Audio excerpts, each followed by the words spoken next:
Welcome to Reels on the Rocks, the show where your hosts Whiskey and Sweet Tea discuss film from the unpretentious perspective. Tonight on Whiskey and Sweet Tea's Lonely Hearts Club, we take a side trip to the TV landscape and discuss the award-winning Heartstopper, before closing out our celebration of love with a conversation on the cult classic film Harold and Maude. Don't forget to like, subscribe, hit that notification bell, and as always, please be advised, spoilers are ahead.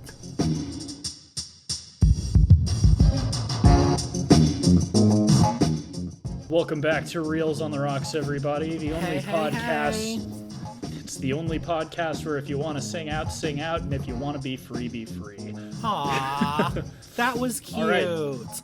So, unlike last year for the month of love, I actually picked something for this episode.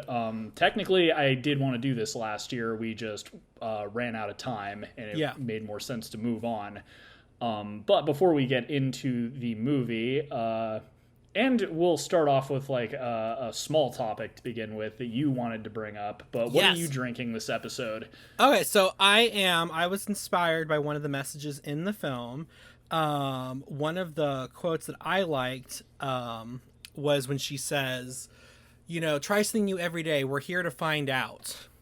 Not wonder, basically, is what she's trying to start something new. So, because of that, I've been putting off trying this bottle of wine because I'm pretty sure I'm going to hate it. But I'm here to try. I'm here to find out. So, I have a bottle of Chardonnay that I got at a baby shower like a couple years ago. So, I'm going to try it. That is going to be that's me trying something new today. Well, what makes you afraid to try it? Because I just don't like Chardonnay. Well, it's because I've always thought Chardonnay is like really dry, and I hate dry wines. So I've never had Chardonnay, but that's why I was gonna do. They actually have a Harold and Maude cocktail, but I'll get into it when it's. But yeah, so continue. There's a Harold. Yeah, so I was gonna try it, but then I was like, okay, so I have the stuff, but then it was like, you need to get a lavender syrup and a rose syrup. And I was like, that's like $15 each. I'm not doing that. So I decided... this is why...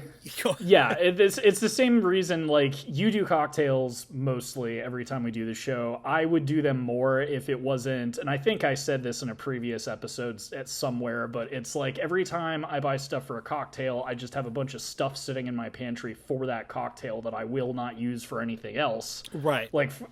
for instance, and I could use this for stuff like Shirley Temples and stuff, but, almost a year ago, we did Mad Max, and I did,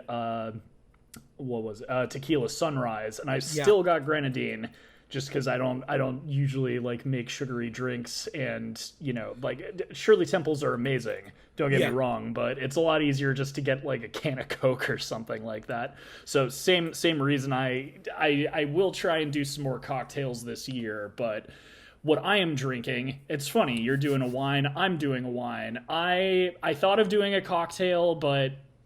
listen, go back 30 seconds to my explanation as to why I didn't. So I figured a wine would be good because it's been a while since I've had a wine. I did a beer last episode. So excuse me. I was browsing and saw this is a brand I've definitely had on the show before, Sideshow. But they have one called The Charmer, and I was like, oh, that works. Month of love and everything like that. So this particular wine, the Charmer, is a Shiraz. So it's a red wine, which also kind of makes sense with the bloody ways in which our protagonist likes to theatrically fake his death. But so before we get into the movie at hand, you wanted to talk about something that you wanted me to watch, and I did watch it, and it fits for this month. So why don't you bring that up? Okay, so listeners, as you're probably aware, there is a phenomenal series that just picked up a bunch of Emmys. I did not know that. That's good. I'm kind of like, now that I've seen it, I was kind of worried while I was watching it that no one was watching it. Because it was good, but I had heard no buzz about it outside of you, so I was kind of like, because I'll get into my opinion of it in a sec, but I was thinking, like, it'd be a shame if this went under the radar, because I do not hear the same buzz about it as like Wednesday or Euphoria or any of the other like popular shows. So it did win a bunch of Emmys. That's awesome. I think this is relatively new. They started a new award show for children and young adult Emmys. So to me, those are still Emmys. So to me, it's still a multi-Emmy award winner, especially when you're going up against some very talented people like the people who created Maya and the Three. You know, I think they were up for some of the same awards, but it picked up several Emmys. That's actually kind of, isn't Mayans like a freaking biker gang show? Like, why is no, not Mayans, Maya and the Three. Okay, you said Mayans. You know, I was thinking, how is that like children's choice Emmys? That'd be nuts if that were the case. So. Well, you know, it teaches them bartering. No, it teaches them how to ride safely wearing a helmet. Yeah, this is what not to do. So the show that I'm talking about is, of course, the fabulous and very beautiful Heartstopper, which is adapted from a series of graphic novels. I fell in love with the graphic novels. I picked one up at a bookstore. Not a big reader of graphic novels, and then I got really into them. And I know at that point you started talking to me about Sandman, because you were like, you should read Sandman too. Not for the same reason, but you said you think I'd like the story. So, you know, it kind of got me into looking more at graphic novels, and then I found out there was a Netflix show. And so I watched the Netflix show, and it is just like, it is a perfect adaptation of the book. And what I mean by perfect is much like what The Last of Us is doing. It's not a straight adaptation. There's adjustments, there's changes to make it work for TV, but it's done in a way that's respectful to the source material, because the writer of the graphic novel, she is the one that wrote the scripts for the show. And then she also was very instrumental in making sure that they cast age-appropriate people for the roles, so we don't have 29-year-olds playing, you know, like 14 or something. Well, and also I noticed watching it, it's not just that she wrote it, she directed most of the episodes, and she was an executive producer. So it was one of the rare cases where the person who, you know, wrote, you know, did she illustrate the graphic novel as well? Is she like a full-on? Yes. Okay, so she had like full creative control over the show. So yeah, that's pretty cool. I'm curious, like, so what did you think? Well, so tell me about, like, what is the creator actually like a trans woman, or is she gay, bisexual, or something? Because like this felt very personal, so I'm kind of curious if it's at all based on her lived experience. Like, so do you know anything about the author, or? So this is where I'm gonna suck and be like, I know nothing about the author. Shame on you. I just know that she just seems like she's pretty awesome. I'm trying to think. I don't think. Let me see. Oh, this is what she is. So I just double checked. So she is a aromantic or asexual person. She's aromantic and asexual. And she does use she, her, and they, them pronouns. Okay, so she's on something spectrum wise on the sexuality spectrum. That's very ironic for someone who's aromantic, asexual, because that's like what this show is about. So it's kind of interesting. You'd think that it'd be like the opposite, like maybe asexual, but the whole plot is like very relationship. It's very romantic. Yeah. So that's interesting. So my opinion. Yeah, because I guess I didn't tell you in private, so you're finding out now. I thought it was really good. I planned that. So, like, right off the bat, I'm probably not going to tune in for season 2, but it's more it's a me thing. It has nothing to do. One thing I found refreshing, in two things I found refreshing. The first thing is that this felt very organic and natural. There wasn't any, like, pandering to young people. There wasn't any stupid TikTok slang thrown in. You know what I mean? Yeah. Like, this felt like it was very earnestly telling its story without trying to like pander to a young audience. And my God, that is refreshing, because I haven't seen Euphoria. I've heard it's really good. But like a lot of like, and frankly, Euphoria is not supposed to be like, that's like an R-rated show. Just a bunch of teenagers like it because it's about teenagers. But like when things are made for teenagers, it's like I don't care if it's a woman or a man writing it. It feels like a 40-year-old person in a boardroom. Like, oh, people say lit, they say yeet, they say let's go, there's none of that, and I really appreciated that. And I'm guessing part of it's, I don't know when the graphic novel came out, but hopefully it probably came out before a lot of like popular trends and stuff, so it probably helps that it's like, going off of that. The other thing I really liked about it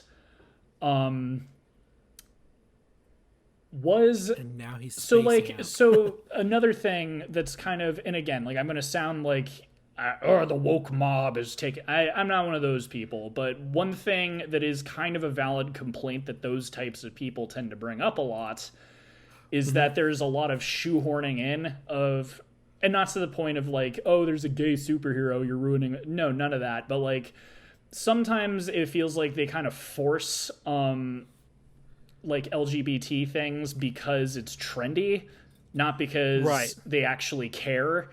And you can tell, like, by a mile off, like, when they're just doing it to get more, like, oh, there's a gay character, there's a trans character, and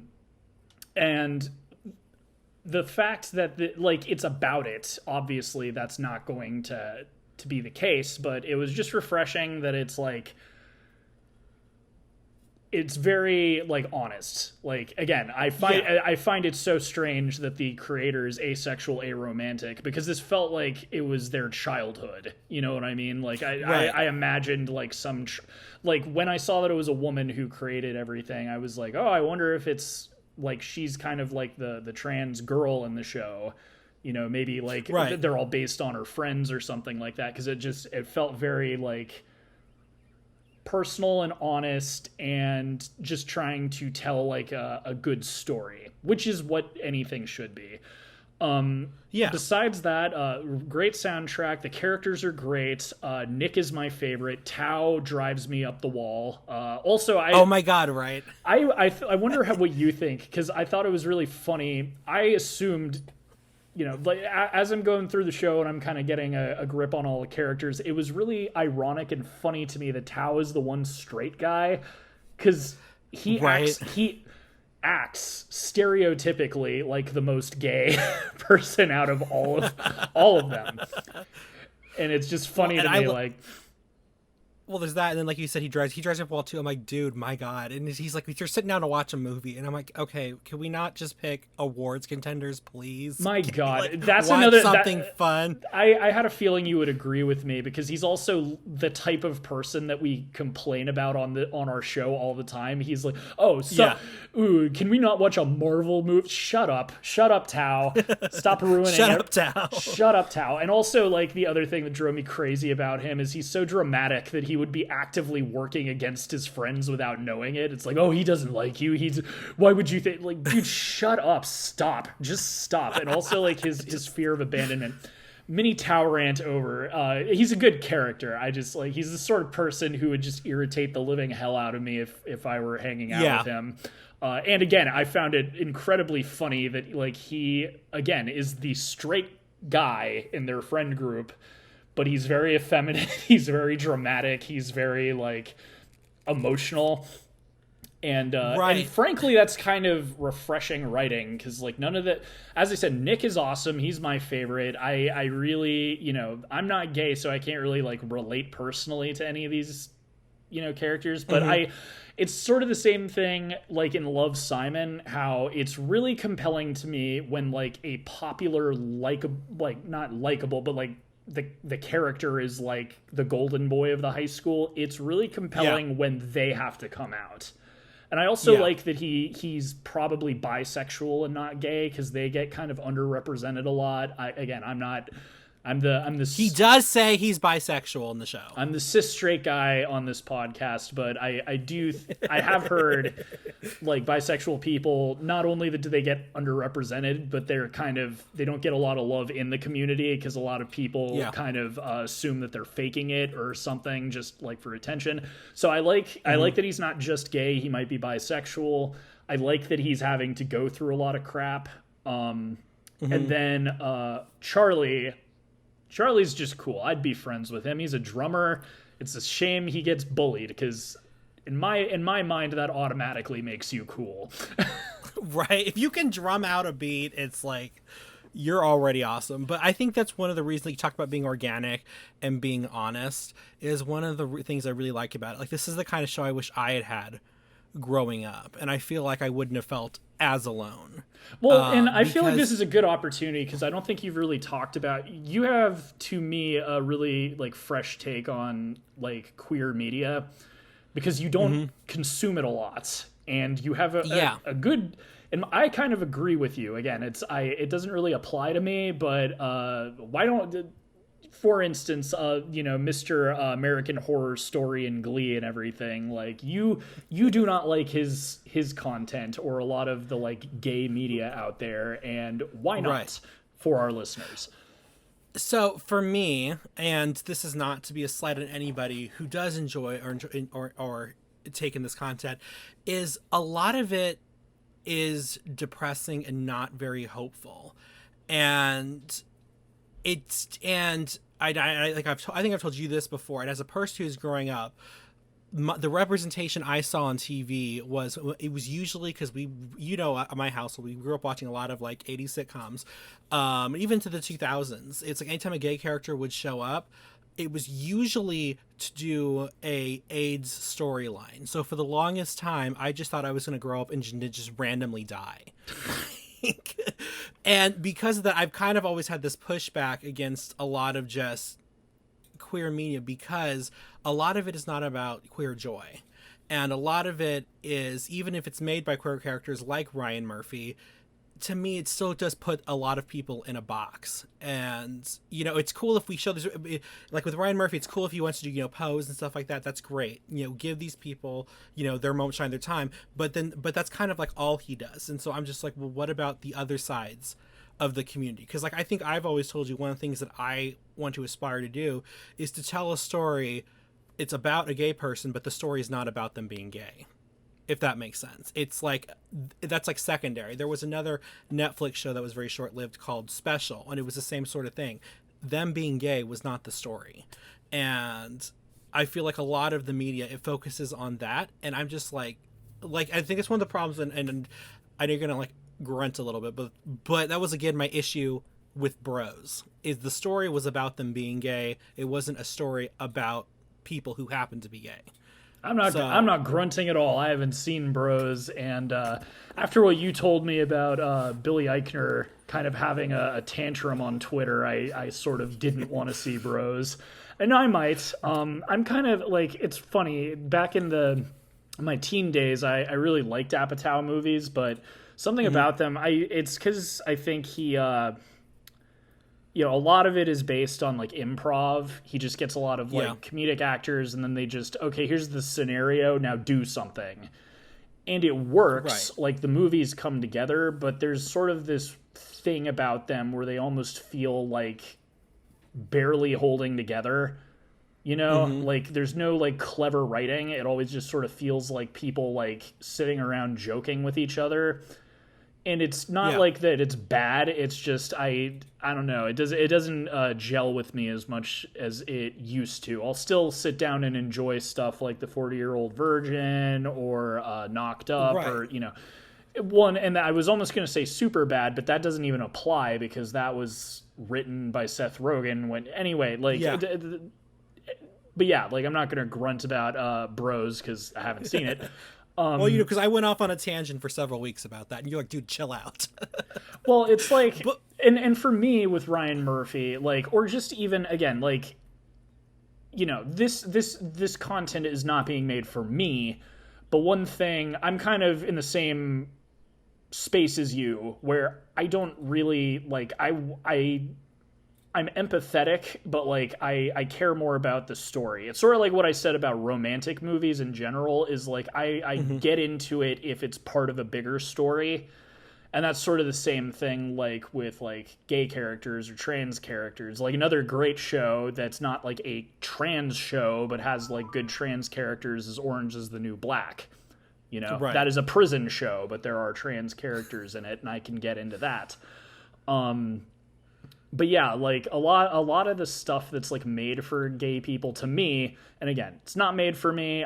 I'm not gay, so I can't really like speak on it outside of just my it opinion. Louder for the people in the back. But it comes off like stereotypical. Like, I've told you about this, and I've told other friends, but it's like there's this weird thing where like people don't, like, people writing for shows and stuff don't really understand that gay people are not what's the word? Like, they're not all the same, like, I had a coworker, and I bring this up a lot because it's just funny to me. He's, gay coworker, his favorite things in the world were the Halloween franchise and He-Man, and you wouldn't think, but gay people are supposed to like Beyonce and doing their nails. No, they're right. People, like there's plenty of gay horror fans that like the same sort of movies I do. And it's really funny because a lot of times they try and shoehorn in stuff. Like, something that happened like a year or two ago, like they tried to reboot He-Man, but they made it about the princess. And apparently the ratings were really bad. And one thing I just thought that was funny sitting back and hearing about all of it is it's like, you're alienating all your gay fans. They're there to see the prince. I understand that you're trying to be progressive, but like, what about all the dudes that just want to drool over He-Man? Exactly. Anyway, so for Heartstopper, it is 2 thumbs up for me. Really, the way that it's not for me actually has nothing to do with the gay stuff. It's more, I'm just not really into like high school drama, romancy stuff. Like, I make exceptions. Like, I've already brought up Love, Simon. That was a great movie. Yeah. But just in general, it's like, this is like sort of even again, outside of like the queer content kind of thing, like even if it was just about a bunch of straight kids in high school, not really my bag. But for what it is, it's really good. If you're listening to this and you haven't seen it, and all of those things are something that you like and you want to support, queer media, highly recommend checking it out. Because like I said, I kind of haven't heard anything about it outside of you. So I was worried that no one was tuning in to watch it, because I don't know if there is going to be a second season. They haven't announced one or anything. And they have announced one. Okay, good. They have one, and it's almost done being filmed. I think they actually picked it up for 3 or 4 seasons. Good. It's one. It's a big show for Netflix. This is, and that's the other thing too. Like you said, this one's actually, unlike Euphoria, this is actually aimed at teens. So it's appropriate for them to watch. There's no full-on frontal nudity or horrific drug overdoses or anything. So, if I know some of our listeners are like in that teen range. So again, if you're hearing this, you like that sort of thing, check it out. Cause I think it was pretty good. If I had a kid, I'd be very okay with them watching it. Well, and Alice Oseman's, because the graphic novel does have, it doesn't have any sex in it or drugs or anything, but it did have some language in it. And she said she purposely took out the stronger language because she wanted it to be as accessible to as wide of an audience as possible. And that's the thing that I really like, because this is something that I do think younger people need to see, something that it shows joy and hope and inclusivity, and something that just feels happy. Like, I remember when Love, Simon came out, there was a whole camp of people that were upset because he had it too good coming out, and I'm just like, why do you? I'm like, there is a whole back catalog of painful coming out movies if you want to watch those. He did not have it too good, dude. All of his friends dumped him. That's the reason. All his friends sucked. No, I think they were talking about how accepting his family was and everything, and how chill they were about it. That's what they were talking about. They said he didn't have really any problems. His friends sucked, but they just sucked. And I'm like, there's a whole back catalog of painful coming out stories, movies, TV shows for that purpose. But I would like to see, and like in the case of Love, Simon, with this, more joy for queer people, more happiness for queer people, more hope for queer people, and then also movie stories about people that happen to be gay. So I'm going to make 2 recommendations from you. One I think I've already done, but if you don't remember, Sense8 was a Netflix show. It was not specifically like a gay show, but it's really good. The gay characters, it's not about them getting AIDS or anything like that. And I think you'd really like it. The Wachowskis did it, so the action is superb. It is like a very weird superhero show is kind of how I describe it, but I really think you'd like it. And then the other one, I'm I didn't think much of it. I kind of was a little disappointed when I finally watched it because it was bombing, and I was hoping maybe it was like a surprise good movie or something. I think it's kind of lukewarm, but Strange World, if you haven't seen it.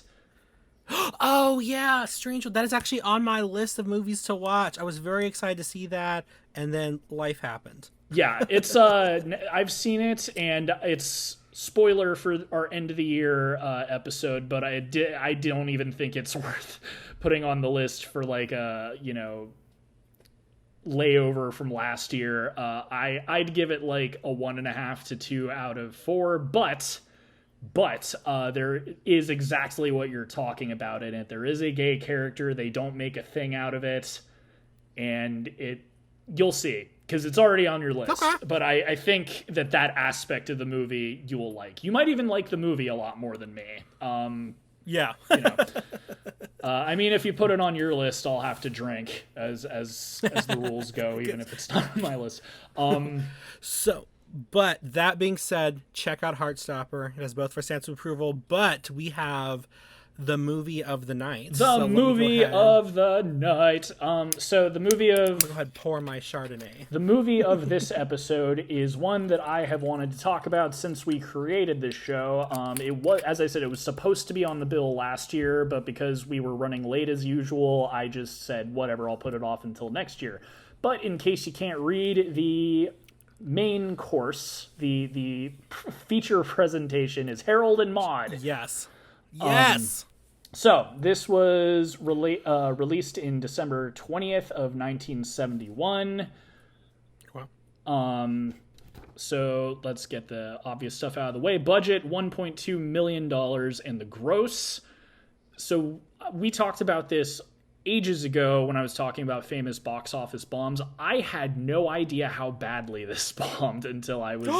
Oh my god, it was? $1,546 gross globally. What? Less What? than $2,000. So that's kind of crazy. Yeah. So it was filmed in Hillsborough, California.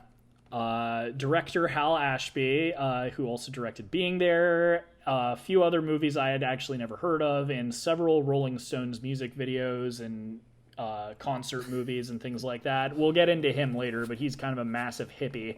The writer was Colin Higgins, who also wrote 9 to 5 and The Best Little Whorehouse in Texas. Very nice. Very nice category. Yeah, Dolly Parton, man. I haven't seen the movie, but I should, just because she's in it. I'm not a country music person, but Dolly's just awesome. It's funny that you say that, because you're from Texas, and also you're like a longtime Taylor Swift fan, and she marketed herself as a country. I know, but I didn't come on board until Red, and that was basically just pop. I know her next album was her first full pop album, but to me, when I came on board, she was pop. But go on. I feel that. Composer was Cat Stevens. Massive reason I think this movie is so good. The music, and it's funny. I hadn't seen this in a hot minute, and I forgot just how many songs. I thought, like, when I think of this movie, I think of a couple songs, like the one that I sort of poked fun at when I started off this episode. But this is basically like a Cat Stevens album. There's so many different songs in this I wasn't really paying attention to.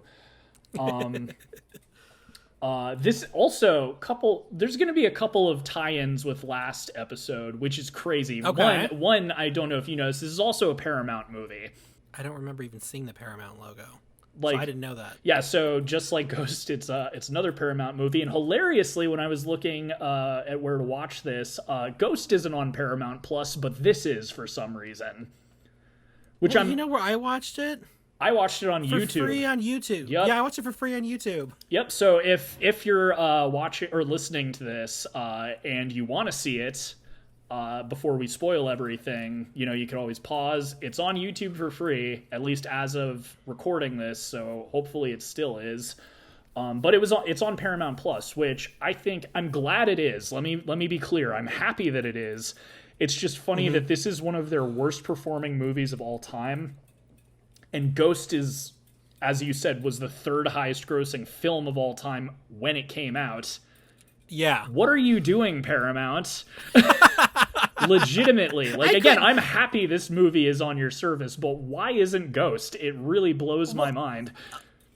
I don't understand it, because I'm just like, and it wasn't like I couldn't find it on any streaming service that I didn't have to pay for it. So I was like, so it's not like y'all licensed it somewhere else. Like, are you? They're just pulling it probably, so that people are really thirsty for the new Channing Tatum Ghost. I'm doubtful of that. Honestly, this could be like a whole podcast. They've been kind of running stuff funny. Like, they know what makes them money. They know Nickelodeon makes them money. They know that ridiculousness on MTV makes them money. They know Jackass makes them money. So it's like they don't care about like their own history. Well, and they're scrambling right now because Yellowstone is like the thing that keeps the lights on at Paramount Plus. And well, that and you know Nickelodeon. Kevin Costner's basically like, I don't want to work for more than 3 days a year next season. They're freaking out. They do, like, they've got a couple of things that make them money. They've been floundering to get Star Trek in working order. It's sad, honestly. Like, I sound like I'm bullying them, but they've got a lot of stuff that I like. They've fallen a ways since their glory days. It's funny, like, because now Disney owns it, but another great franchise that used to be Paramount was Indiana Jones. You know? Oh, yeah.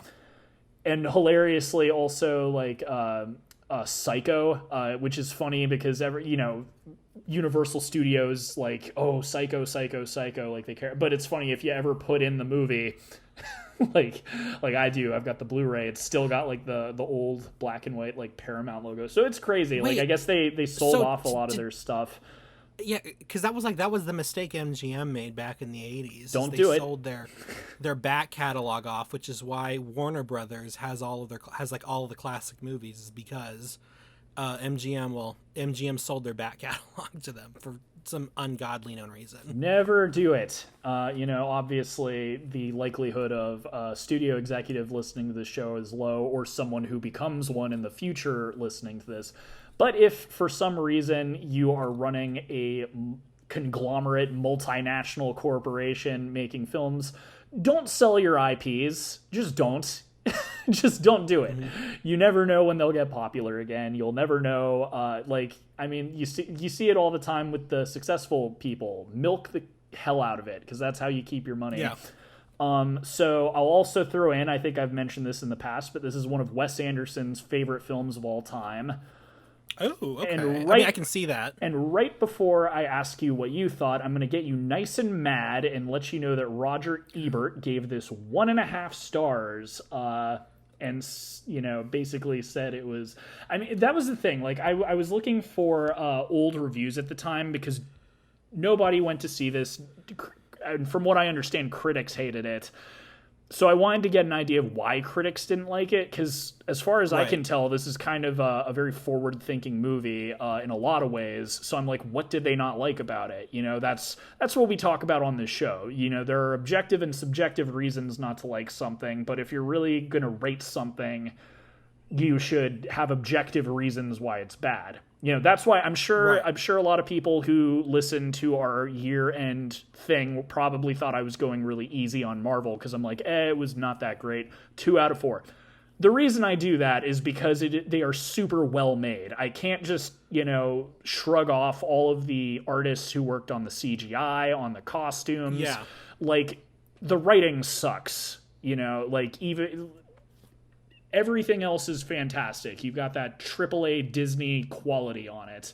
And so because of that, it's like I give it a 50-50, So with this, that's what I was looking for. But really, all I could find was the Roger Ebert review and kind of like people talking about its reception. And from what I could tell, literally the only reason people didn't like it was that they were turned off by a young boy falling in love and, having a romantic relationship with an 80-year-old with this woman. older woman. And the funny thing, and this is a little side thing. I know, apparently Hal Ashby did want there to be a sex scene in this movie, but Paramount was like, no, absolutely not. So, obviously, like, if you've seen the movie, you know that is something that happens, but it's done in a way that's implied. It's implied. You don't see anything. But, that seems to be the one and only reason people didn't like this when it came out, was they were just offended by it, which is funny. Especially nowadays, sugar mamas and sugar daddies are like a regular thing. Age gaps are kind of not really looked at to the same. Oh my god, scrutiny. They just launched a new reality show called MILF Manor. Kind of a perfect timing for us doing this review, because honestly, it's one of those things that's very puzzling looking back at. Like, extreme example, but like in film school, you are always shown like Birth of a Nation. And it's really shocking to see just how, like, mask off they are about, like, race back then. Like, literally the KKK is the hero of that. And, to a lesser extent, it's interesting to know that that's the reason that this was so received poorly by critics. Because that is the textbook example of a subjective reason not to like something. Like, ugh, I think that's gross. Okay, but how was the music? How was the framing of the shot? Was the cinematography good? How was the edit? That's the difference between, subjective versus objective. If something is out of focus, that's bad. Like, even, you can make an argument that, it's artistic, but like, okay, then it's bad on purpose for some reason. And really, it's like that. Oh my god, now I can't think of what it's called. The movie with the murdery guy kills their mother. They go on a boat trip. Martin Scorsese like really liked it and saved the movie. What was it called? Night of the Hunter. Thank you. I figured it out myself. Night of the Hunter. Night of the Hunter, again, is one of those things where it's at the beginning. It's bad because it's like, I think this is like his first time shooting something, and it's like the stuff at the beginning is kind of badly shot, awkwardly cut, but then he figures it out as he's putting the movie together, which is kind of funny. Highly disagree with you. That's one of my favorite movies of all time too. So no. I love that movie. I'm talking about just the opening. Like, it's the opening few scenes are like cut weird, and they're not shot right. But it's like the movie figures it out. It's like he figured it out as he was going, and it's a great movie. I don't know if the last time you saw it was when I showed it to you, but I completely disagree. But anyway. But yeah, like, I do know what you mean. The point is that's a objective reason to not like something. Yeah, exactly. As opposed to a subjective where I'm like, you know what, he wasn't cute enough, so therefore no, or something like that. Which is basically what their argument was. Pedro Pascal didn't do any nude scenes in The Last of Us. It's a 1 out of 4. It's the worst. Right? HBO should cancel it. What is he waiting for? Yeah, no, but what is he waiting for? But so, like, I already kind of have a feeling I know exactly how you feel about this movie, but now that I got you good and angry saying that Roger Ebert thought it was abysmal with a 1.5, and that too, it's funny, you talked about how last episode he gave Ghost 2.5. Yeah, no, this is a legitimately bad review. So, Roger Ebert can lick a gas can. Okay. The more I learn about him, the more I'm surprised that he was a prominent film critic, and the more I'm just don't like him as a person. But But anyway, what did you think of the movie? So I went into it. I kind of just knew the basic stuff about it. Because, I'd seen it as, as a one-off joke or something on, like, a sitcom or something. So I knew, it was like a May-December romance. I knew that it was a darker comedy, something about death being involved in funerals. That's basically all I knew about it. So I went into it, and I just thought it was really sweet and really funny.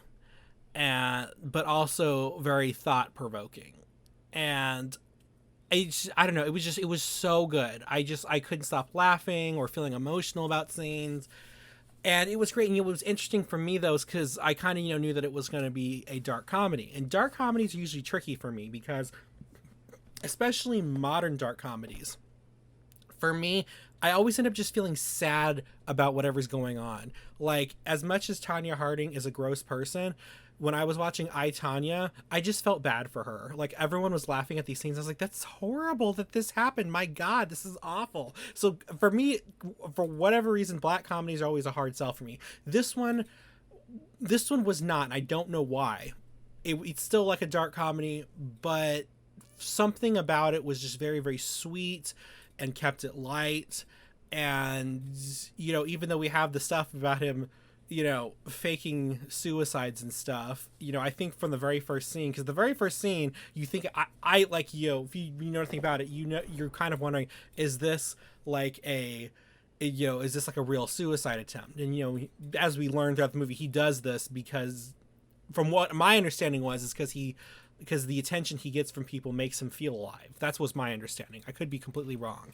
But, so because that's figured out very early in the movie, it kind of makes the stuff that he does so ridiculous and so kind of just funny that, I don't know. It was just, to me, it never got into the state of being like, I guess, like, just sad. Even though this is a sad situation, it was able to kind of toe that line very well, where you were still able to, you know, find hilarity in kind of these more macabre situations. It probably helps that he's not actually committing suicide. I think if that were the case, it probably wouldn't be as funny. Yeah, well, I think, like I said, I think at the very beginning, the fact that she just looks over and is like, oh my God, she has this look on her face like, really, this again? So I'm happy you brought up the first scene, because frankly, I wish I had been there when you were watching this, especially as you said, like, you knew nothing about this movie going into it, right? Yeah, because I knew very basic stuff. Like, you knew it was about, like, a young kid getting with an older woman. I knew there was something about funerals but, like, I think that opening scene, did you know what was going to happen at all, or not until the news came up? Like, because, like I said, since I knew there's something about funerals, I was like, okay, this dude's getting the place ready for a funeral or something like that. You know, my mind did not go to suicide until we see the news, and I'm like, oh, this is going here. And then I was like, okay, so after he you know, got off the chair, did you think that he had done it? Like, what did you, like, walk me through that? Because as I said, I wish I had been there to see you react, because I'll tell before. So my first experience with this movie, I hadn't even seen it all the way. I did an adaptation class in high school as an elective, and we had, like, a public speaking assignment where basically we, like, talked about, like, a scene from a movie, and I forget what the assignment was. I forget if it was, like, a scene that encapsulates the movie, or actually it might have even been, like, good opening scenes in movies. I don't remember. But anyway, so a girl in my class picked this movie, and it was, like, one of her favorite movies. I had never seen it. I'd known people say it's amazing, like, it's underrated, it was not appreciated in its time. I didn't even know what it was about. So she's playing it on the projector, and I have no idea what's going on. And after, you know, he sets everything up, and he, you know, puts the noose around his neck, and he goes down, and then his mom just ignoring it. I was like, what the hell is going on? And then, you know, like, when it becomes clear he's faking it, I was just cracking up. And, you know, because that was the whole point of that assignment, was just a scene, and that was the very beginning of the movie, I was just like, what happens next? Like, you got me. I need to see this movie. So it's funny you bring that scene up, because that scene is what made me want to seek out and see this movie. Because I was just like, what the hell is going on? What is it? So, like, when I first watched it, like I said, my first reaction, like I said, because I just knew there was something about funerals with this movie. And I think it's because of the way the windows look, the lighting of the candles. I literally thought this was maybe either one of the characters getting ready for a funeral, or, you know, we're showing a funeral getting set up, and then the characters are going to show up later, and then there's kind of like a breathtaking, and I know that has a positive connotation, but there's kind of like a moment when you kind of realize what's happening here, until, you know, before you realize it's fake. And then, okay, so, like, he sets up the chair, and he's just hanging there, and you don't hear anything. And so then I'm like, okay, if this is one of the main characters, something has to happen. Oh my God, what's going on? And then we hear somebody walking, and she walks in, and at first she does not see him. So I'm like, okay, there's gonna be some big moment. She's gonna see him, and then she's gonna flip out. Or think, because like I said, all I knew was like death, funerals, old young romance. And so I'm like, okay, maybe this is what gets the whole funeral weird things, death thing started. I don't know.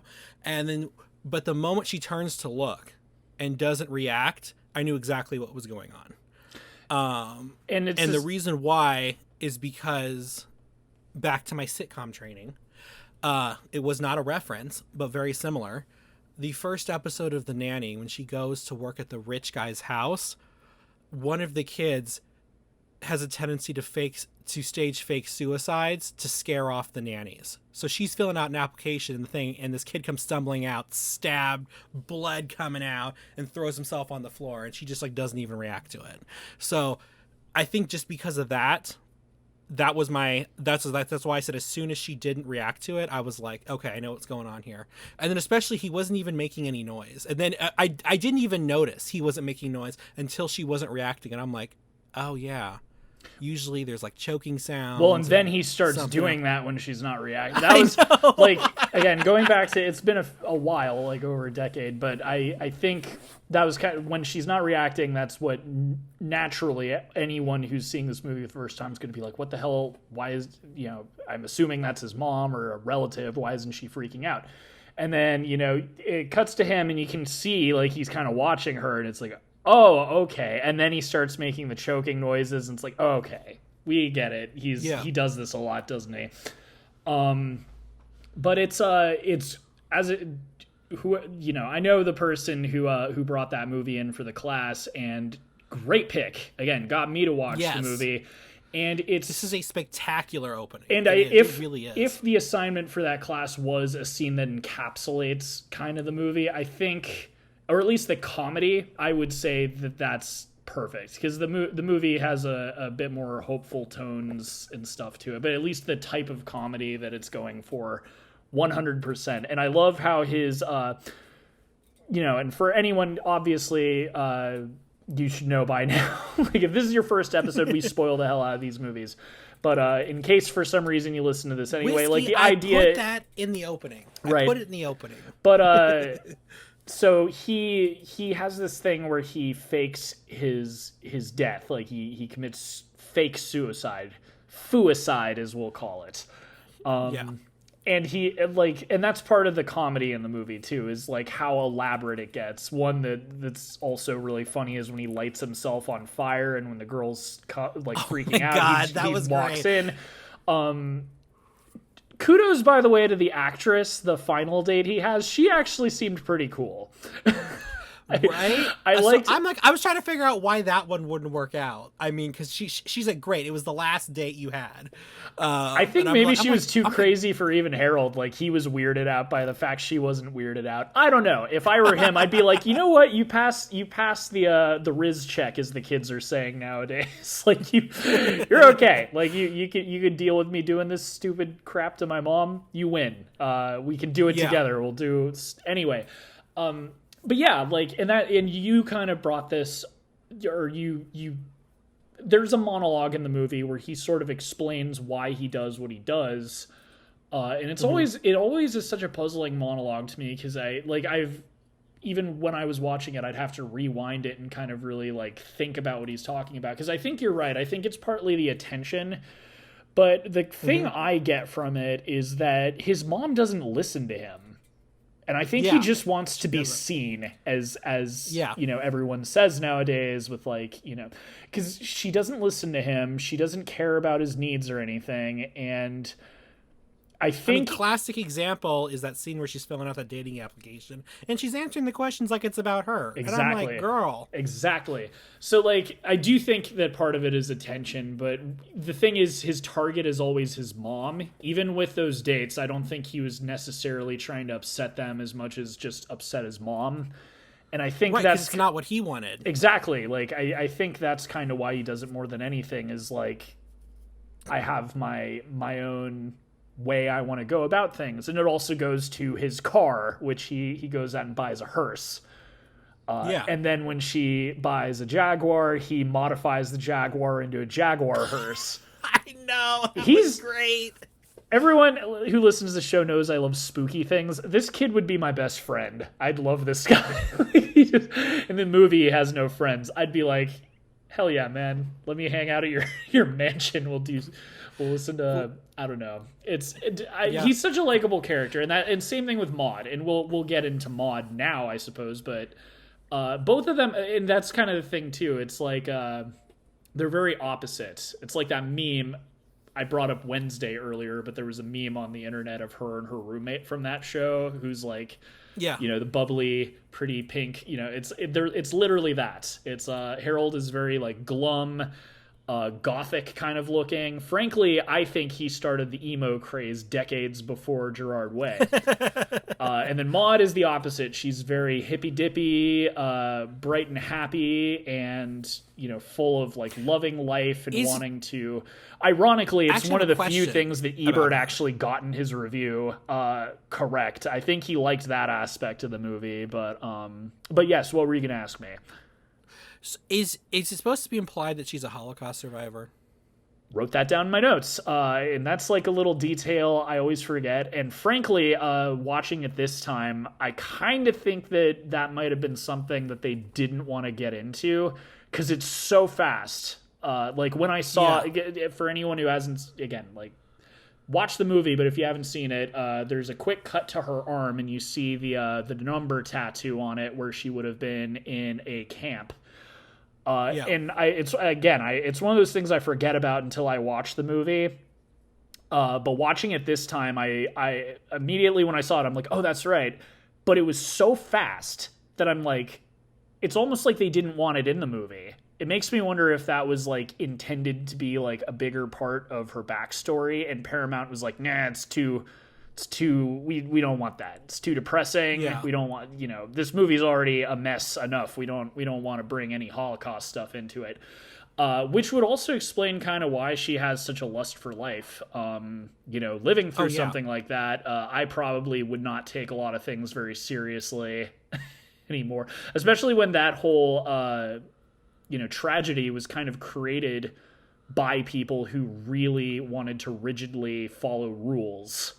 Like, if you really boil down the Nazi party, like, it was all about conformity, regardless of, everything else they did. So it makes sense that she would kind of reject authority after that, when authority is exactly what put her in that situation. I was just like you said, because it was so quick, I wasn't sure. And I think you're right. I wonder if it's kind of like, like in The Shining, there's, like, little bits and pieces of stuff that was expanded on an earlier cut, and now it's just, it's left in there. People are like, the scene with the dog and the guy in the tuxedo. It's like, what does that even mean? I honestly think that scene is just Kubrick's weird sense of humor. He always put weird stuff in there. Apparently it was a plot line in the book. So actually, it wasn't. That's what I've heard. Actually, it wasn't. It wasn't. It wasn't. That's just random stuff that he threw in. But yeah, like this movie, they come together, they start hanging out more. I'll get into Hal Ashby. Do you know who the director is? I don't. So talk to me about it. This is the other, like, honestly, we kind of planned this so perfectly with last episode because they're both Paramount. And last episode on Ghost, I talked ad nauseum about editing and talked about Walter Murch and stuff. So Hal Ashby is an editor turned director. And as we've talked about multiple times on the show, I find it very interesting when a director has sort of a forte that they came from, like a skill set in a different area of filmmaking that they bring here. And watching this, I thought it was kind of interesting. I didn't think a lot of the scenes are very simple. There's just only a few shots, not a lot of coverage. Kind of gives me the idea that he had a good idea in his head of what he wanted to show, but it's interesting that he's an editor because there wasn't a lot of editing needed. Like, there are straight scenes that the whole scene is just one shot. So, for instance, like he was considerate. He wanted to make it easy for the editor. Probably. It's just interesting. Again, I don't think it's bad. it's interesting. But so Hal Ashby, definitely a Ashby, stylistic choice. Hal Ashby's a character. I took a film class once upon a time where we had a guest speaker come in who knew him and kind of described him as like this big hippie guy who in the cutting room there'd be clouds of marijuana smoke just billowing out. And so he's got an interesting story. So he was born in Ogden, Utah, September 1929. He passed away on December 27th, 1988. He basically lived a lifetime before coming to Hollywood. His father was a dairy farmer. His parents divorced at a young age. His father committed suicide. And before the age of 19, he dropped out of high school. He was married and divorced. Oh my God. Yeah, and this was before he was 19. So after that happened, he moved out to Hollywood. He got a job in like a printing press job at Universal Studios. So he was doing that, and then he eventually made it into assistant editing for basically freelance. Like he didn't just work for Universal. He worked for anyone who needed an assistant editor. He befriended Jack Nicholson when Jack Nicholson was just a delivery boy for MGM. And eventually he worked his way up to being an editor. And again, I maybe this is the last episode I mentioned, In the Heat of the Night? Yes. So Hal Ashby was the editor for In the Heat of the Night, and he won Best Editor. Like, he won the Academy Award for that. And with some of that clout, he was able to get to direct some movies. I love it. It's basically a classic rags to riches story. Well, it's a rise and fall, because there's more to come. The sad thing is, as I mentioned, he had a penchant for the ganj, the cannabis, and so later in his life, he developed a drug dependence problem, and it got to the point where no one would hire him because he was very it was up in the air if he'd get the job done on time. He wasn't, and it got to the point where his reputation was that he was unhireable. And then he developed cancer that spread to his liver, and he passed away without. So he kind of had, flash in the pan success. Like, he's very well respected. Notably, when Sean Penn won Best Actor at the Academy Awards, he dedicated his win to Hal Ashby and John Cassavetes. That's nice. So he's known, and the other film that was up for a bunch of Academy Awards that he directed is Being There, and that was something I think maybe in the future we'll talk about, and that's also a dark comedy. But he's kind of like a big hippie director. Lots of are dark comedies like his forte? I'd say so. Like that and like music. Again, because I knew this and Being There, but I was like, what else has he directed? And I'd say like 50% of his work was like music videos, and he did a lot of stuff for the Rolling Stones. And when I was looking into his drug dependence problem, there was a concert movie that they did where he was fired halfway through because he just couldn't even finish it. So a lot of music stuff, a lot of like that kind of, free love hippie kind of stuff. But he is a well-known and respected director. He just was, and I wouldn't even say he wasn't appreciated in his time. Again, like, it seemed to me that the problem most people had with this movie was that they were just grossed out by the whole age gap, you could say.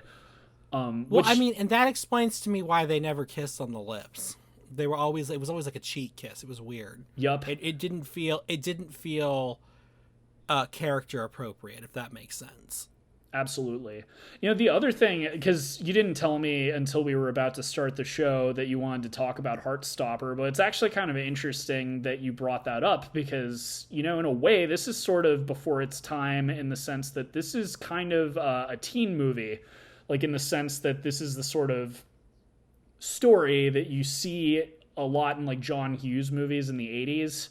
Again, like the crux of Harold's issues, to me anyway, is that no one's listening to him. And this is something that wasn't talked about at the time, and a lot of people would probably be like, oh, well, what about movies like Ordinary People? And it's like, yeah, well, Ordinary People, wasn't that 1980? This is almost a decade before. Like, it's interesting because, as I said, like, a lot of things that, you know, define Harold as a character became popular in the 2000s with, like, the emo music and stuff. And the type of movie this is talking about, like, young people feeling disillusioned and not listened to. Obviously, a big plot point in this film is the drafting during the Vietnam War and that whole end of things. I love that sequence, by the way. That was a great sequence. There's so many good ones. It's interesting to me just how very, like, laser focused this is. Again, this is another movie where there's not a lot of fat to trim. And the information, one of my many philosophies, like, for storytelling and stuff, like, I've got a lot of it, but for what makes, like, a story well told to me is the order in which you reveal things to the audience. Right. And again, I've seen this movie a number of times, so watching it was kind of interesting thinking about, like, okay, opening scene, we see he has this weird, like, suicide thing. Then we see him at dinner, and we see his mom does all the talking. He doesn't get to say anything when he says he feels sick and he wants to be excused. She's like, oh, we'll go straight to bed after dinner. She doesn't let him leave. You know, and then there's another, like, fake suicide, and then from that we go to his therapist, which is an interesting just one-shot scene where they're not even facing the camera. And then from that we go to the funeral. Like, and at that first funeral we finally meet Maude. It's very good at, like, introducing new, parts of Harold's life and personality to the audience, and kind of seeing his routine and what the box he's stuck in, so to speak. Right. Yeah. Oh yeah. I think one of the things I thought there was this. I forget what happens before it, but there was a scene, and I'm sure it was I don't know if I forget what it was, but I thought it was so hilarious. Because then it just randomly cuts to him floating in the pool. Yes. And I don't know what preceded it, but that, I was just like, you know, it was kind of funny because you get desensitized to it. And it's just like, and it's kind of almost just like the humor comes from the fact that you're also seeing him as this drama queen. And like you said, as this essentially almost like this teenager in a John Hughes movie, you know, with his own, you know, angsty drama. And so it's very interesting because the way that, because his character is like that and the way the story is told, and you kind of pick up on that, it really allows you to find the humor in these fake suicides, which I feel like nowadays, if they would have made it, the suicides would still be, like, not this particular movie, but a movie with a similar premise. The suicides would still be dramatic and over the top, but there'd be some serious, you know, like, underlying issue. And for me, that would make it not funny. But I think the fact that, you know, I'm not trying to diss the character of Harold, but it's almost like because his problem is so, it just seems in the grand scheme of things so insignificant as it's not being listened to, that he resorts to these over the top, you know, suicides is what is hilarious to me in this. And it is kind of one of those things, right, where he is clearly a very wealthy, like, he could probably never work a day in his life and still be okay. So yeah, it's kind of one of those things where someone might look at it and be like, well, who cares about this guy's problems? You know, there's, like, people starving, there's homelessness, like, there's the fact that he wasn't already drafted into the war, you know. But I don't know. It's interesting because, like, that was kind of the part of the reason it reminds me of the whole emo thing back in the day, is that kind of was the demographic for people who listen to that kind of music. A lot of people listen to emo, but sort of the understanding was, like, suburban white kids, you know. Obviously, lots of people listen to it, but it's and very, I'm 13 and this is deep. Well, and also just, like, but the thing is, like, he really was kind of in a prison. Like, he did not have any agency in his life. He was forced to go to therapy. He was forced to go to, like, dinner socialization thingies with his mom. He was forced to drive a certain car. He was forced to date people. and maybe some of it had and that's to do all about with... the only thing I think that he had to have been forced to is therapy, because dude needed therapy.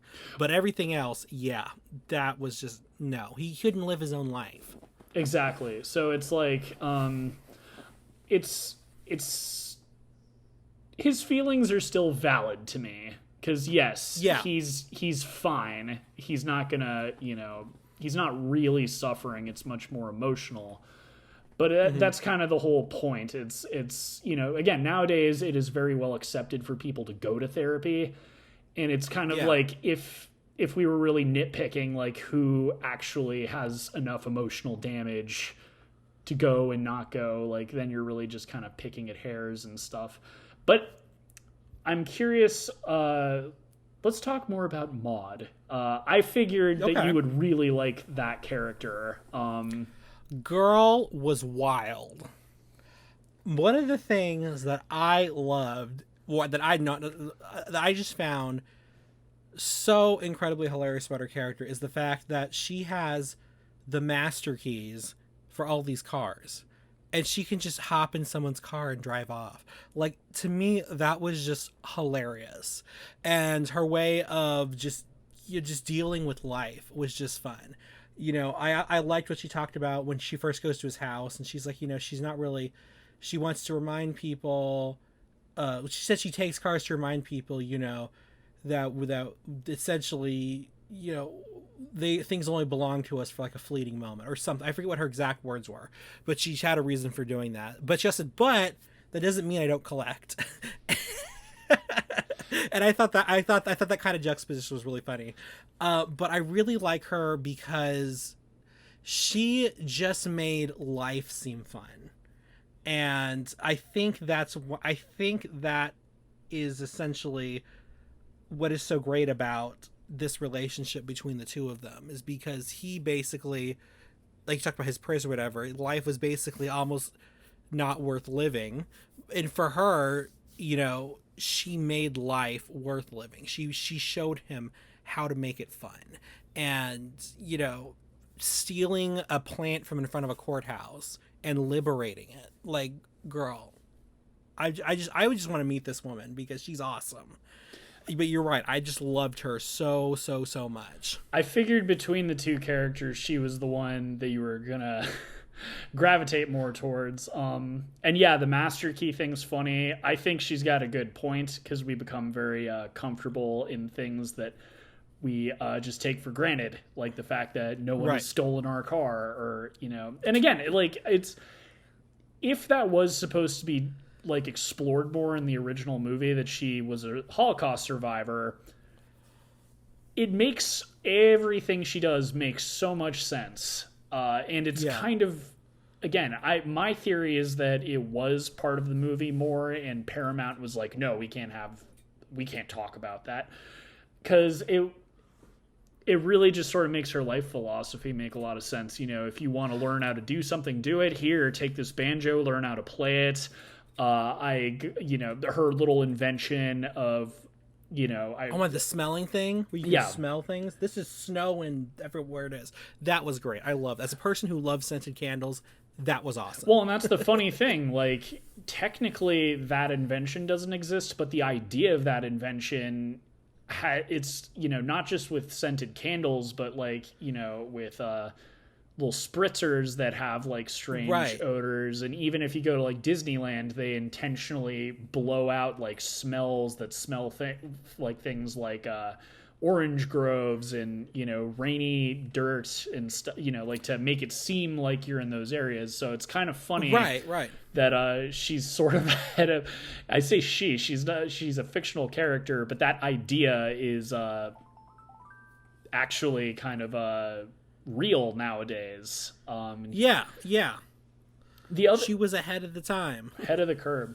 The other thing, and I touched on this a second ago, that Wes Anderson, this is like one of his favorite movies of all time. I learned that after seeing the movie. I think I learned that like years after seeing the movie. I remember, and maybe they've got this with like a bunch of directors. I think people should sit down with famous directors and make them like make a list of like 10 movies that they say are like their favorites. because there was like an article like that that I read with Wes Anderson, and this was listed possibly at like number 1. And it's funny because like before I saw this movie, I'd seen a few Wes Anderson movies, but he was someone I didn't really like get at the time. Like the first movie of his I ever watched was The Royal Tenenbaums, and it just didn't gel with me. And I didn't watch anything else by him until a friend was like, oh, you gotta, like the Darjeeling Limited came out, and like I went and I loved that movie. And I think it wasn't until then when I like saw this and then I, heard that it was his favorite movie, and it all kind of was like, oh, okay, I get it. Because this makes sense now. This feels like a Wes Anderson movie, but without his weird dollhouse stuff. No, the weird dollhouse stuff is there. I don't know if you noticed, there was a lot of symmetrical framing in this movie. There was a lot of tracking shots in this movie. There were things in this that he definitely took to his style. I think that it just was not as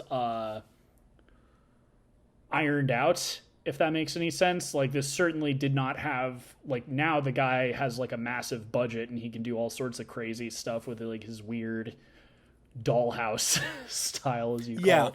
But yeah, no, like that was something I was looking for this time around. I think last time I saw this, it was like at a special screening at a film festival, so I was just enjoying myself. But knowing that it was like a Wes Anderson fave, I was looking for that sort of thing. The most early example, well, the opening scene is like straight up like a Wes Anderson thing, because the whole thing is a continuous tracking shot up until his mother enters the room.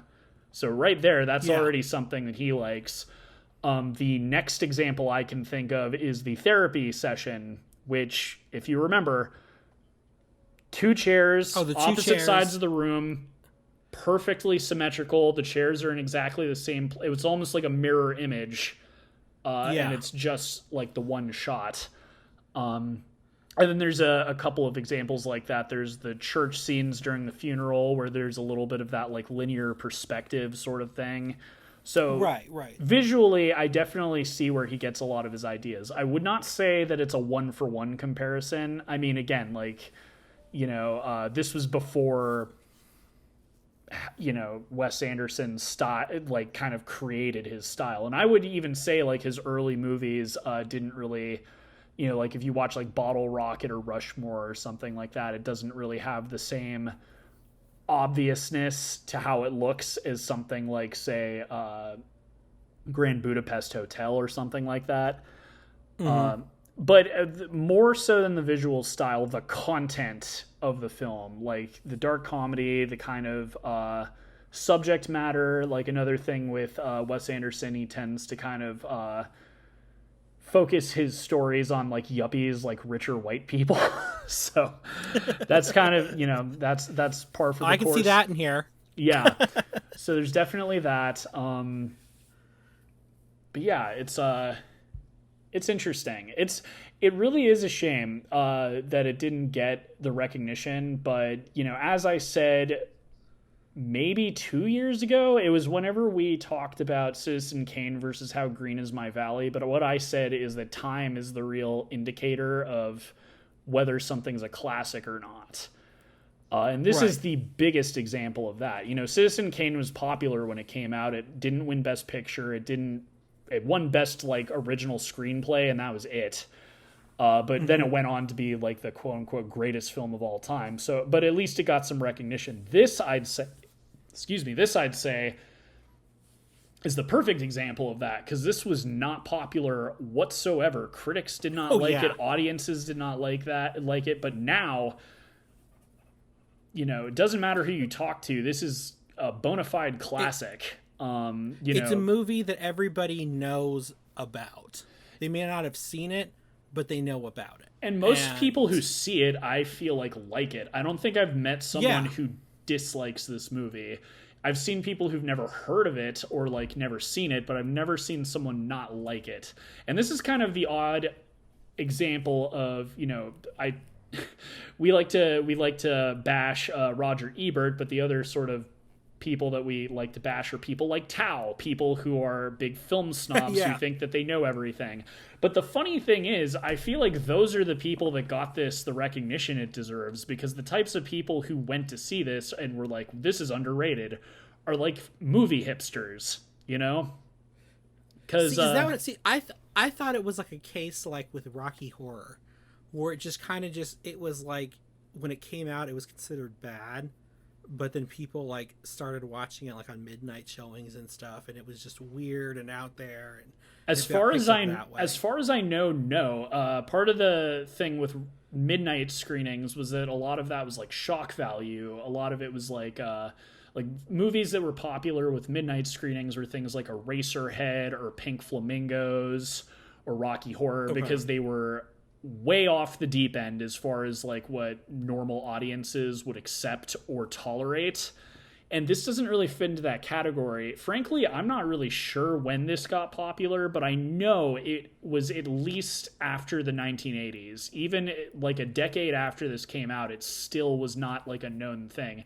I mean, Sean Penn, unless I'm mistaken, he won the Academy Award for Milk. That was when he won Best Actor.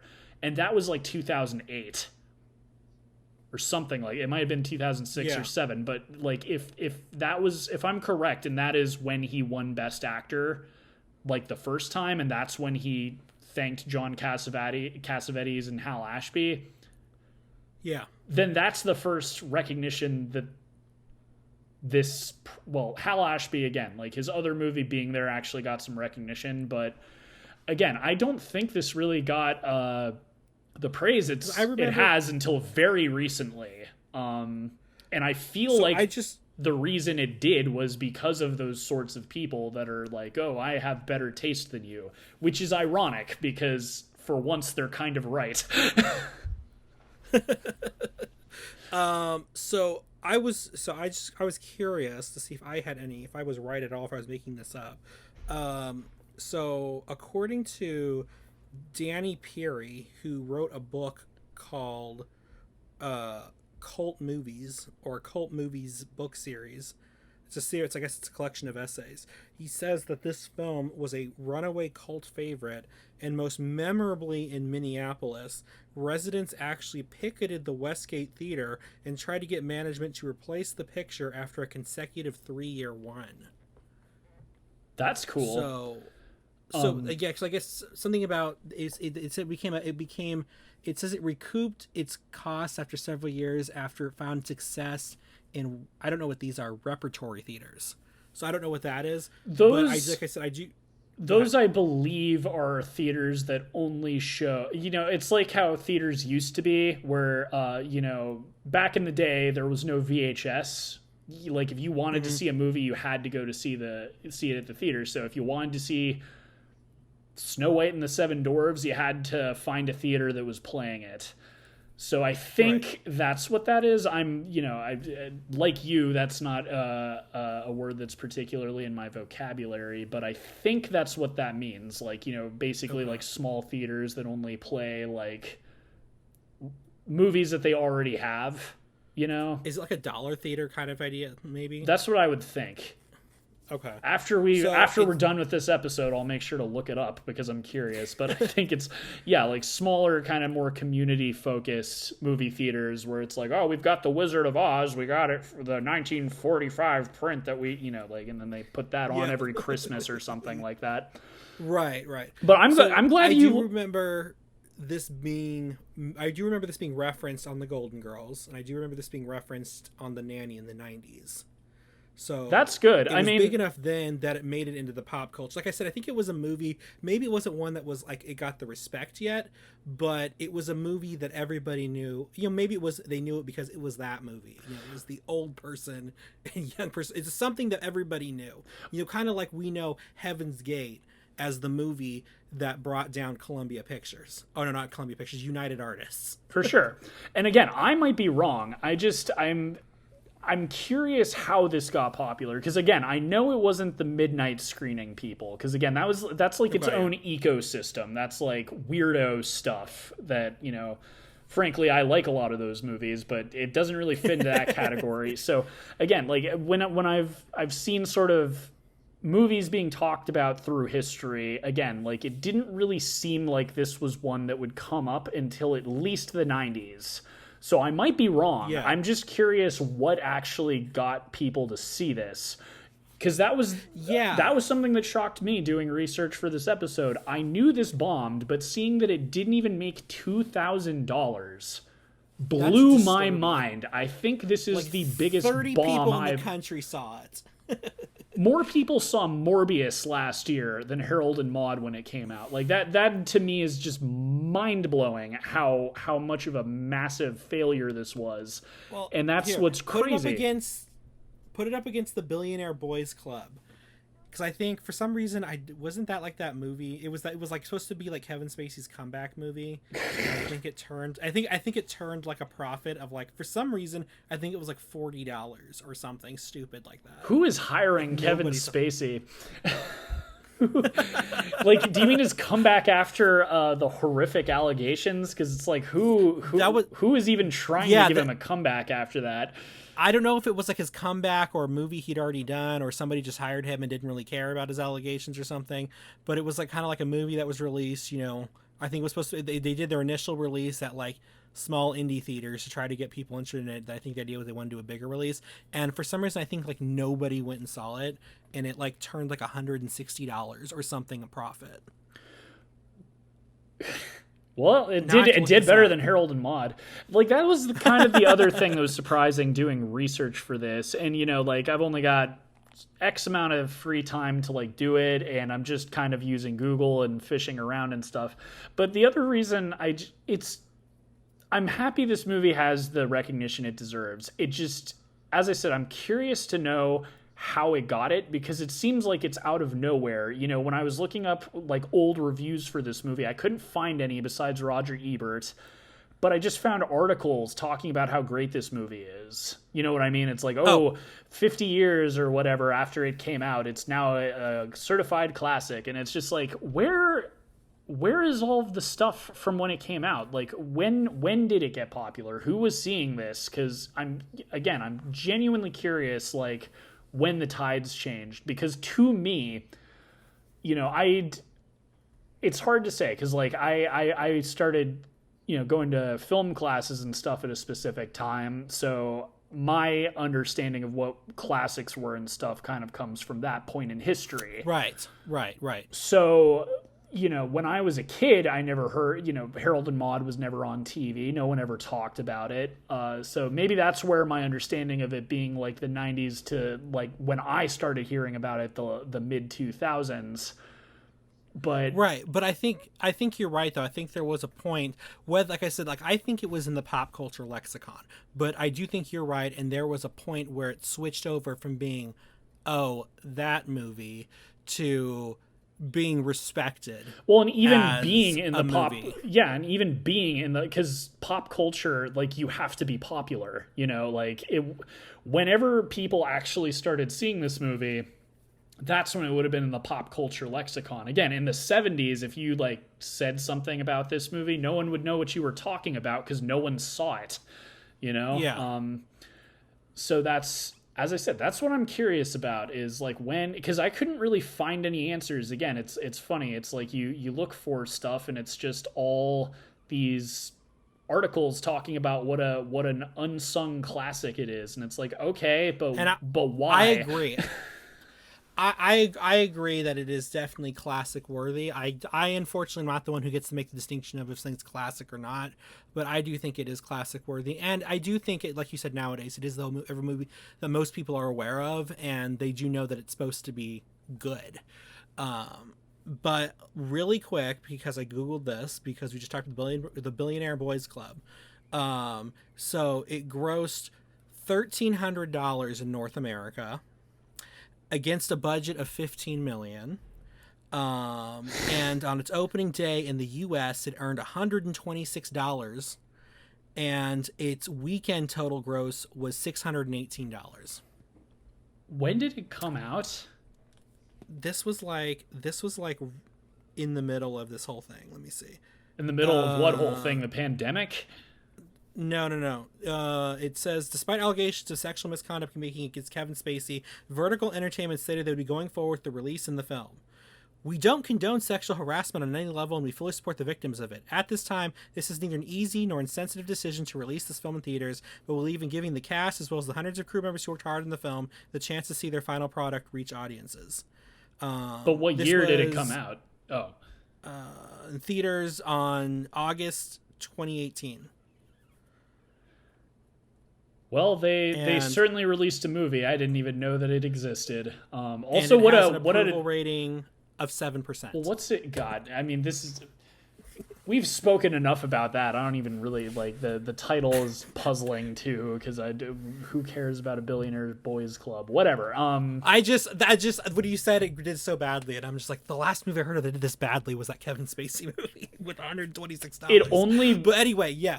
I mean, Harold and Maude only beat it by $200, and technically also, that was the '70s, so adjusted for inflation, it probably beat it too. Oh, it definitely beats it. But I really, really enjoyed this movie. This was so good. I think part of the reason it's so respected now is, like I said, I think it was really ahead of its time, both in the subject matter, in the way that it was put together. Like, again, right. Wes Anderson based a lot of his style on this movie. Like, obviously kind of it's not one-for-one comparison, but you can see what inspired him. So it's crazy. And even just like I forgot to look that up, because the other thing that was really striking to me was Cat Stevens' score, because that was kind of a thing that became popular in the 70s, was having like a popular musician do music regardless of because the film that stuck in my head while I was watching this is Butch Cassidy and the Sundance Kid. Because you had, maybe it was, who did that song? Raindrops keep falling on my head. Who did that? Oh my God. You are really testing. You know who I'm talking about, though, right? Like, that's, I know who you're talking about. Because that was another one where it's like, it's modern music in a cowboy movie. And that's kind of the vibe I got with this. Like Cat Stevens. DJ Thomas? Is that who it is? I don't think it's DJ anybody. It was from, yeah. But, yeah, and that too. Like No, his name is B.J.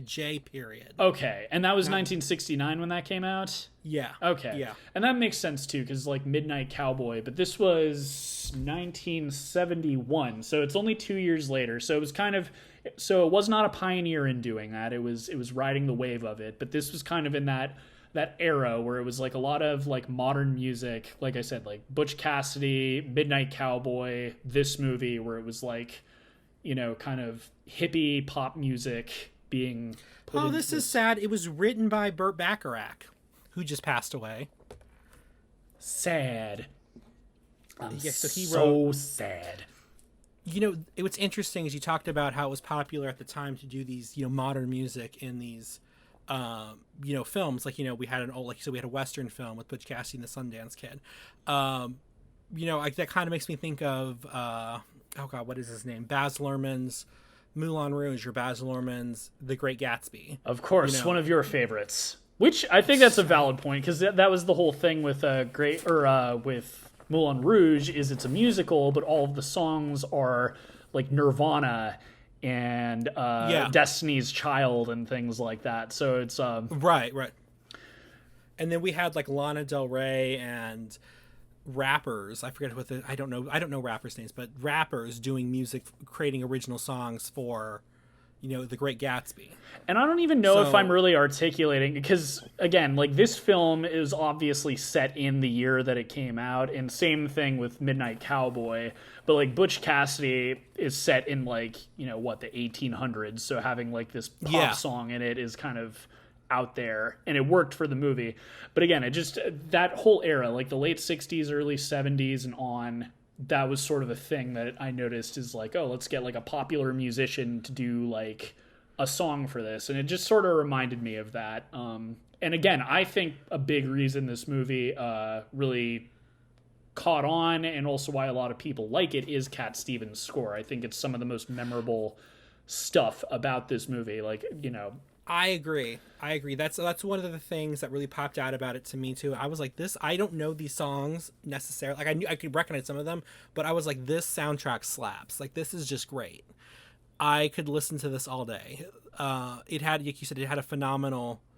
I don't even know if I want to call it a score, but I tend to, you know, I like popular and pop music, and so to see pop music be used and taken seriously in a film, and also be used in a film that the film is also taken seriously, at least now it is, to me it was awesome, because I really I find music very inspiring for all different kinds of moods and emotions, and I feel like, you know, I think we're coming back to using music again, but I think we went through a period where people were like, oh no, don't use music.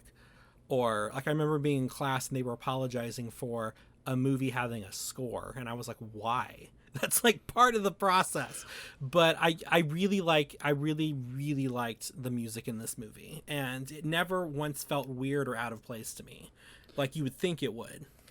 For sure.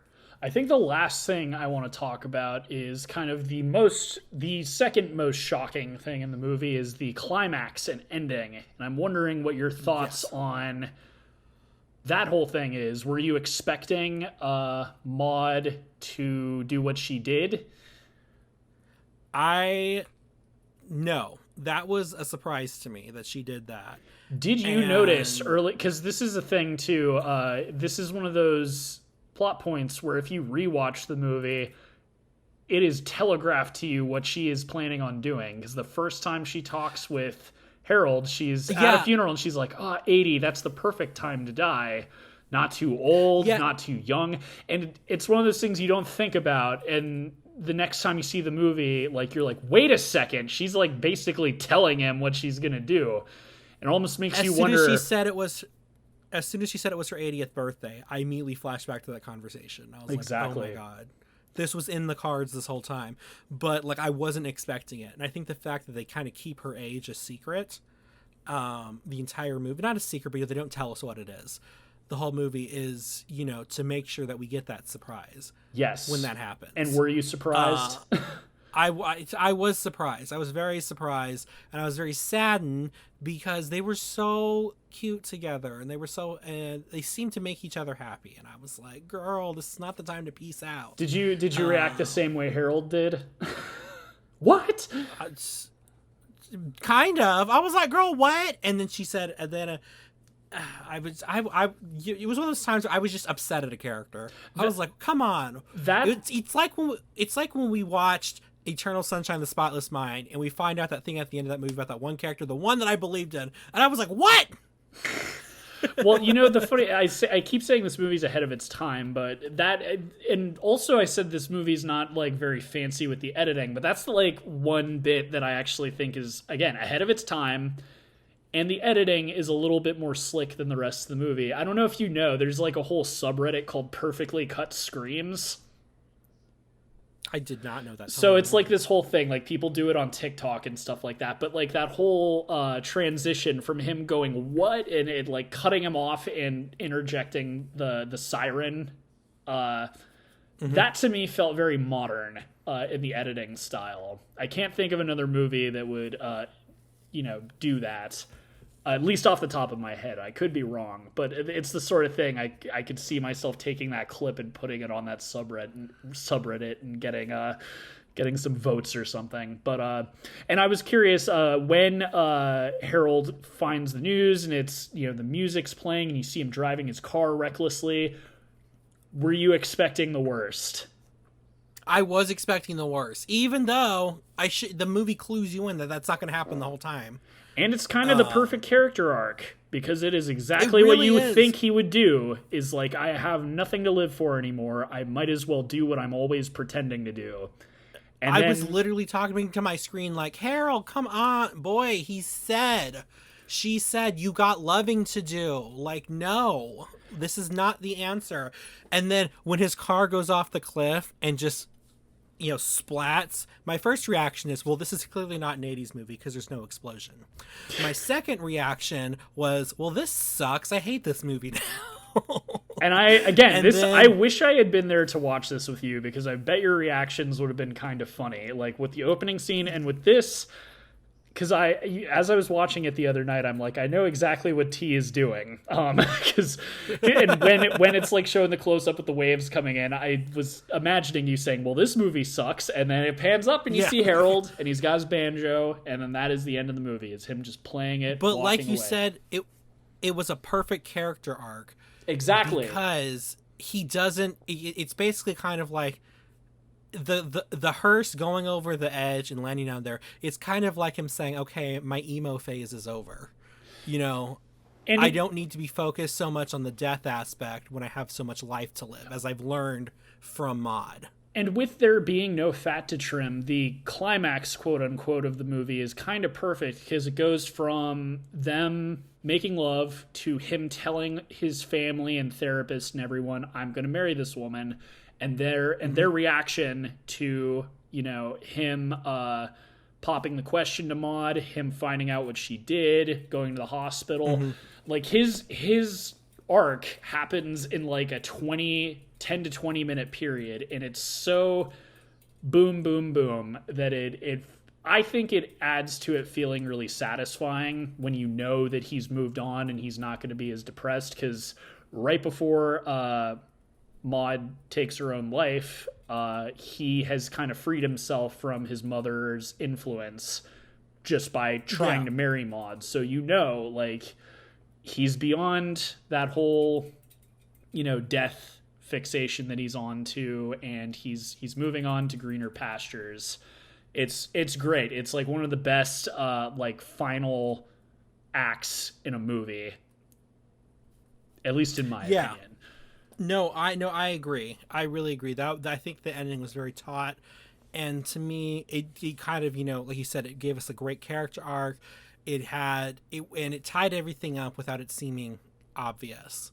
Do you know what I mean? Yeah. It's like, because it's weird. I've seen a movie tie stuff up before, but it's really obvious that they're trying to tie everything up, and in this case, it wasn't obvious, which made it feel more natural and like a story.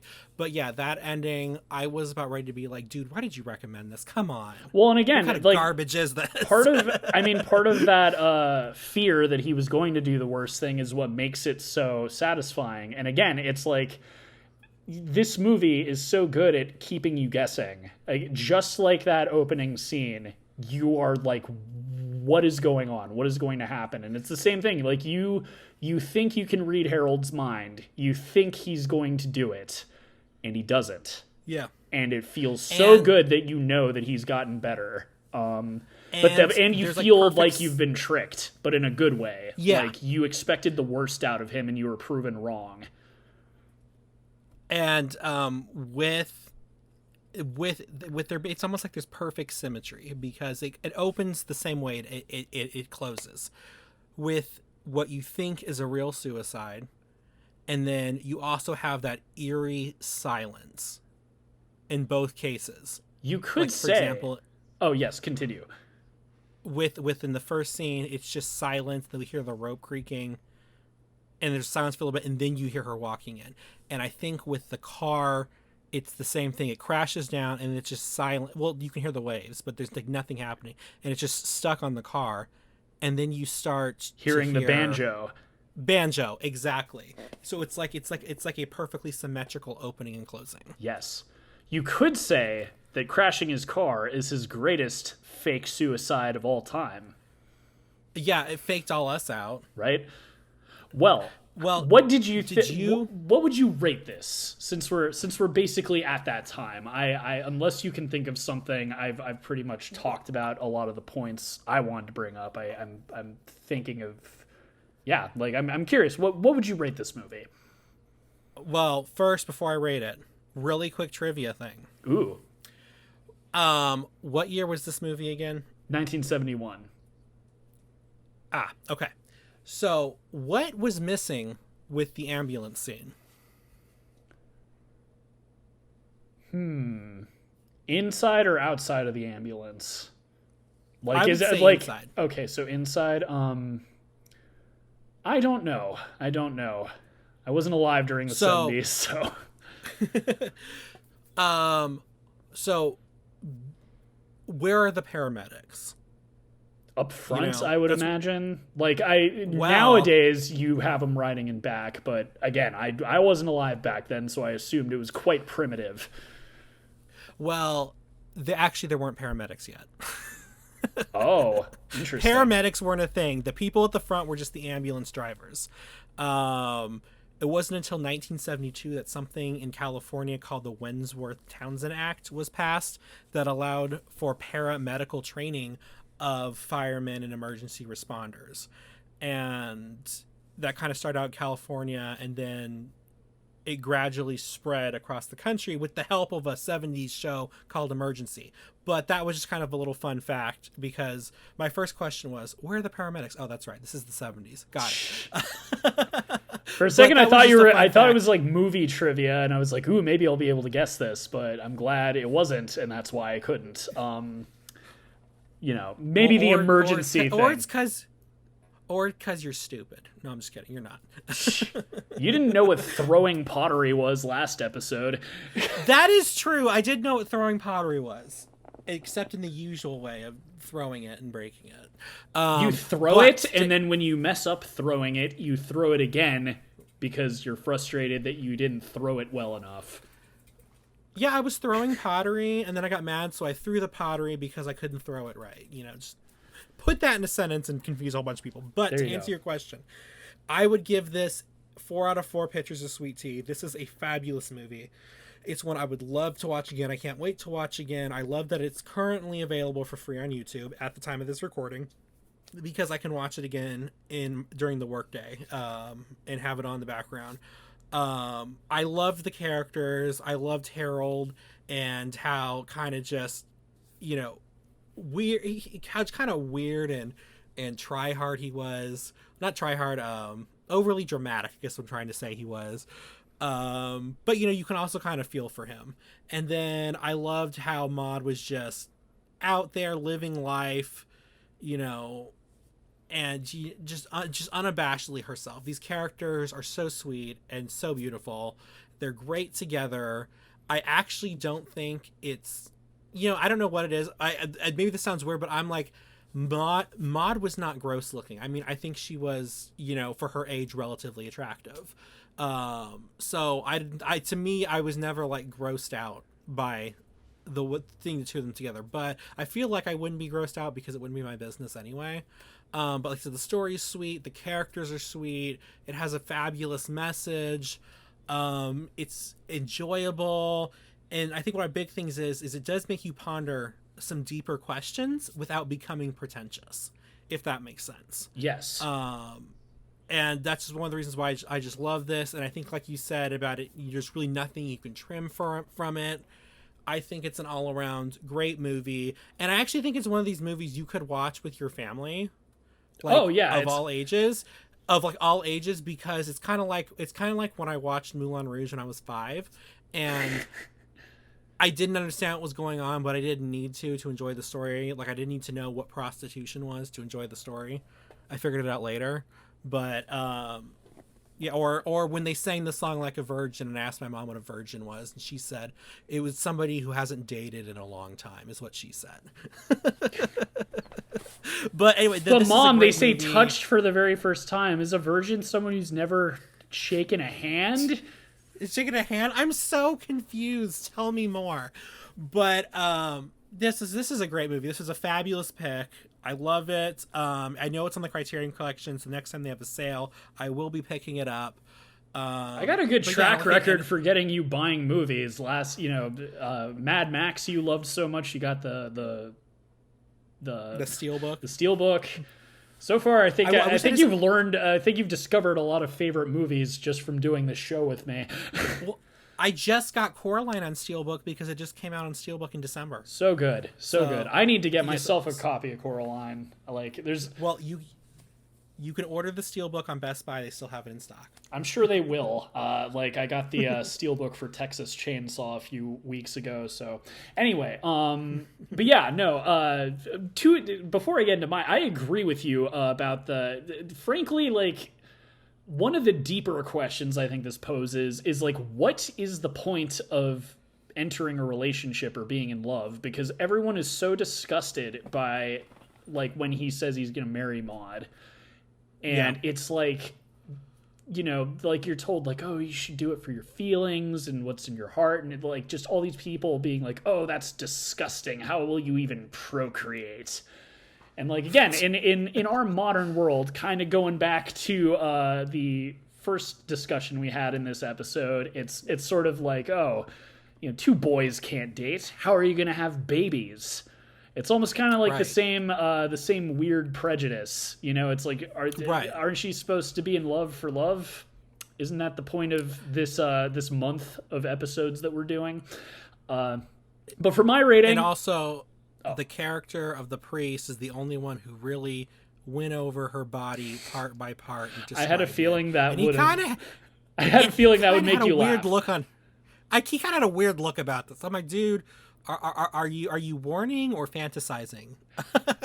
I definitely think that was intentional, and I also had a feeling that probably made you laugh. But for my rating, I rarely give out perfect scores. But I feel like, and unlike the previous perfect scores I've given out, it's usually for like quote unquote technically perfect movies, the term I've coined on this show. This I would not designate as technically perfect. I do think that the pacing is perfect. I think the script was pretty well written and everything, but I don't think it's like quite as like sharp as something like, you know, Paddington or Terminator or, you know, anything like that.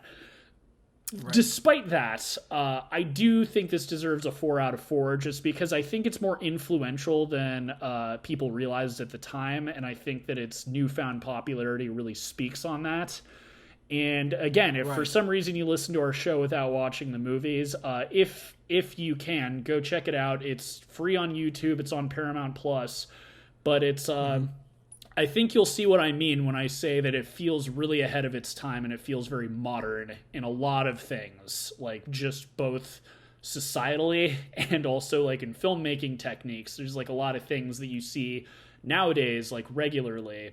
Maybe we'll cover it in the future, but like for instance, one thing that was always talked about to me was the editing in, and I guess I'll bring that up because we keep talking about editing in these last recent episodes, but the editing in Bonnie and Clyde, and when I went to like when I finally saw it, you know, I paid attention to it and I saw what they meant, because it felt like, again, you had to realize that this was the 60s, like we were just coming out of that like very like traditional Hollywood kind of way of cutting together something. And if we review it, I'll go into more detail, but it's sort of like that, but just sort of an all-around way, just in screenwriting, even some of the acting, a lot of the themes in the movie. Again, like to me, this is probably one of the first quote-unquote teen movies, because it's really before like that whole big boom of it in like the 80s, and this even predates, unless I'm mistaken, I think Ordinary People was 1980. So again, everyone loves to say, oh, that's like the first like teen angsty movie. And it's, I don't know, man, this seems kind of like it's hitting that same spot, but almost a decade before. So I'm going to give it a 4 out of 4, as rare as that is for me. I do think this deserves to be considered a classic. Obviously, like, and I'm glad you liked it. I had a feeling you would like it. This is the type of quote-unquote romantic movie I like, something a little off-kilter, a little weird, a little quirky, you know, and also where, like, the romance isn't necessarily, like, super cheesy or, you know, formulaic, if that makes any sense. Right. So this is, like, the kind, you know, and I've shared some other, like, quote-unquote romantic movies that, to me, are, like, very romantic. And this is one of them. And it kind of goes back to that whole thing about like, well, why is everyone so grossed out by this? Like, isn't this exactly what you're supposed to look for in a romantic relationship? Right. You know, it really makes you question like what we value in society, you know. But that's just my 2 cents. But what do you guys think out there? Is this your first time listening to the show? Do you hate us? Do you love us? Do you want to listen to another episode? Guess what? There's a whole backlog you can check out We're on several platforms. Give us a follow. Give us a, shout us. A listen. Give us a listen. Like. We're on Twitter. We do at some point want to review movies that you guys want us to talk about. So feel free to give suggestions. Never happens, but we're always listening. We're always listening. Tell us more if you want to know more. But yeah, it was great hanging out with all you guys. And until next time, I've been Whiskey. And I've been Sweet Tea. Keeping it Kino. And suck it, Scorsese. All right, talk to you guys next time. Bye.